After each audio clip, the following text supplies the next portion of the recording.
First one is from clinical गुरुजी। YouTube पे recently webinar आया था क्लिनिकल गुरुजी का। ठीक है, तो पहला चीज़ उन्होंने बोला कि 4 हर जगह पे हैं, तो you can find everywhere, so this is one trick. Then oxygenation ratio 5 times FiO2 should be PaO2। बाद में ABG पे पहला चीज़ देखना है सैचुरेशन।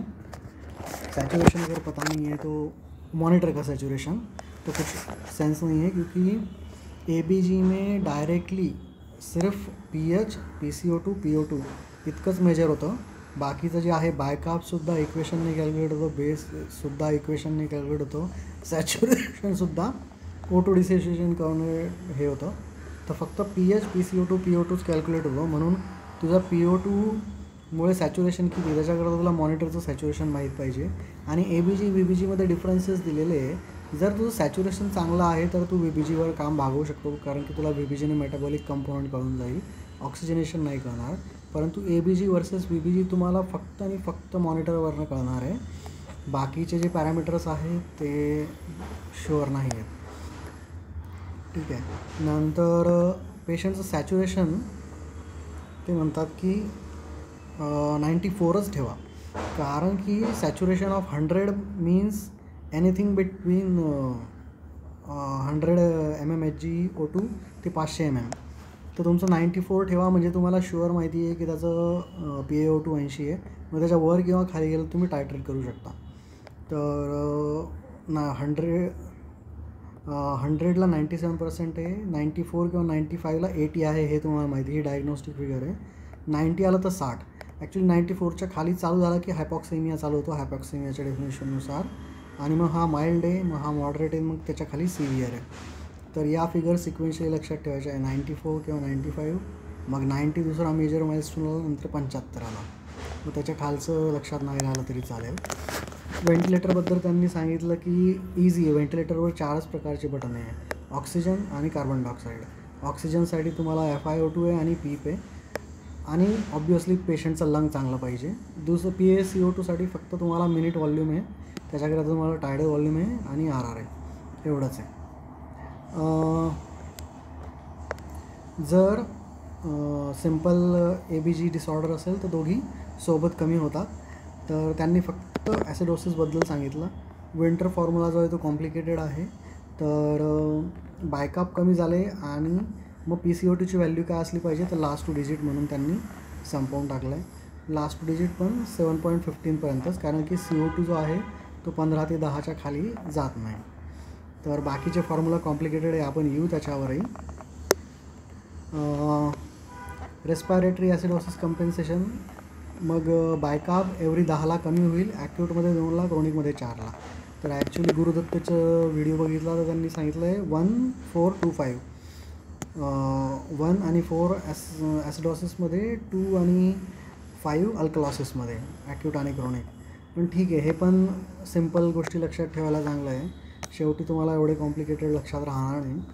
तर उलटा ABG त्यांनी म्हटलं आहे, पहिल्यांदा अनायन गॅप बघा. अनायन गॅप जर वाढलेली असेल तर हॅगमा आहे. अनायन गॅप जर नॉर्मल आहे तर मग बेस ॲक्सेस बघा.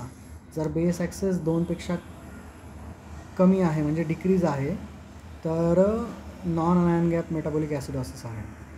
जर बेस ॲक्सेस 2पेक्षा वर आहे तर मेटाबॉलिक अल्कलॉसिस आहे. तर म्हणून आधी अनायन गॅप बघा, त्याला उलटा म्हटलं आहे. आणि जर नॉर्मल अनायन गॅप आहे, नॉर्मल बेस ॲक्सेस आहे, मग तो सिम्पल डिसऑर्डर आहे. मग तुम्ही pH, PCO2 वगैरे बघा, मग तेव्हा तुम्हाला रेस्पायरेटरी अल्कलॉसिस किंवा ॲसिडोसिस कळून येईल. आपण 12वी नंतर गॅप घेतो, म्हणून जो अनायन गॅप आहे तो 12 आहे, ±2 आहे, म्हणजे 10 ते 14. बेस ॲक्सेस ±2मध्ये फिरतो. तर बायकापचे लॉसचे 2च रिझन आहेत. मेटाबॉलिक जे तुमचं हे होणार आहे, ॲसिडोसिस होणार आहे, तर किडनी किंवा गट याच्या थ्रूच लॉस होणार आहे. मेटाबॉलिक ॲसिडोसिसची ट्रीटमेंट ऑफ द कॉज आहे, बायकाप नाही द्यायचा. बायकाप तुम्ही फक्त सिव्हिअर हायपरकॅलेमियामध्ये किंवा CCBs दिल्यामुळे कार्डियक डिप्रेशन होते तेव्हा, किंवा युरिन अल्कनाइज करायला, किंवा नॅगमामध्ये इंडिकेटेड असेल तर, नॅगमामध्ये सुद्धा इंडिकेटेड नाही आहे, फारच सिव्हिअर असेल तर पुन्हा पंड्यामध्ये येईल आपलं की pH जर 7.2 किंवा 1च्या खाली आहे तेव्हाच द्यायचं, आणि हायपरकॅलेमिया असेल तर किंवा अल्कनाइज करायचं असेल तर, अदरवाईज बायकार्ब नाही द्यायचं. बायकार्बचे 2 ॲम्पूल येतात, 8.4% आणि 7.5%. तर 8.4%मध्ये 1 मिलीमोल पर ml आहे, तर 100 ml दिलं तर 1000 ऑस्मोल सोडियम आणि 1000 ऑस्मोलचं बायकार्ब, ते टोटल 2000 ऑस्मोल होतं, ते खूप जास्त होऊन जातं. त्याच्यामुळे व्हेन इरिटेट होतात आणि थ्रोम्बोफ्लेबायटिस होतो. ऑस्मोटिक ड्रॅग झाल्यामुळे व्हॉल्यूम ओव्हरलोड होतो, सोडियम ओव्हरलोड होतो. आपण पुन्हा पंड्यामध्ये बघू. अल्कलॉसिसमुळे काय होणार, रेस्पिरेटरी डिप्रेशन होणार. आपण बायकार्ब जास्त दिल्यामुळे काय होतं तो टॉपिक चालू आहे, आणि बायकार्ब ॲड होणार आणि CO2 वाढवणार, म्हणजे रेस्पिरेशन पण कमी झालं, CO2 वाढला, म्हणून CO2 नार्कोसिसमध्ये जाण्याची शक्यता. बायकार्ब टोटली कॉन्ट्राइंडिकेटेड आहे. Cardiac arrest with severe acidosis आपण देतो, CPCRमध्ये लोक देतात, आता माहीत नाही मला, हे पुन्हा शोधावं लागेल. DKA विथ सिव्हिअर ॲसिडॉसिस, कारण की रिबाउंड ॲसिडॉसिस होतं.